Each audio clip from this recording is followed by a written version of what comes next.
ഇന്ന് കാലത്തേക്കുള്ള കാപ്പിയാണ് ഞാൻ ഉണ്ടാക്കാൻ പോകുന്നത്. അപ്പോൾ മോന് ഏത്തപ്പഴം പുഴുങ്ങുകയാണ്.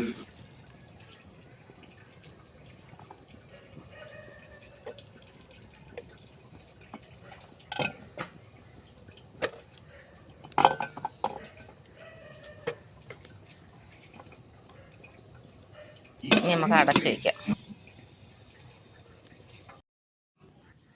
ഉരുളക്കിഴങ്ങ് അടപ്പുണ്ട്. ദോശയാണ്. അപ്പോൾ ദോശയ്ക്ക് ഉരുളക്കിഴങ്ങ് കറി വയ്ക്കാം.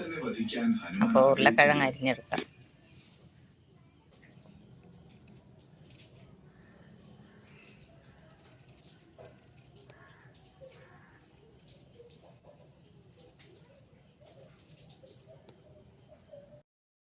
നമ്മളെ പഴം വെന്താന്ന് നോക്കാം. നമ്മളെ പഴമൊക്കെ വെന്തിട്ടുണ്ട്. ഭയങ്കര ചൂട്. ദോശ കിട്ടാം.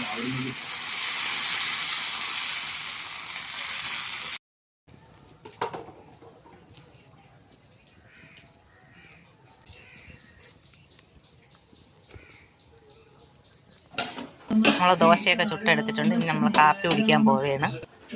ഇന്ന് നമുക്ക് ദോശ, ഉരുളക്കിഴങ്ങ് കറി, ഏത്തപ്പഴം പുഴുങ്ങിയത്. ഇത്രയാണ് നമ്മുടെ രാവിലത്തെ കാപ്പി കുടി. അപ്പോൾ ഇന്ന് ഇത്രയേ ഉള്ളൂ.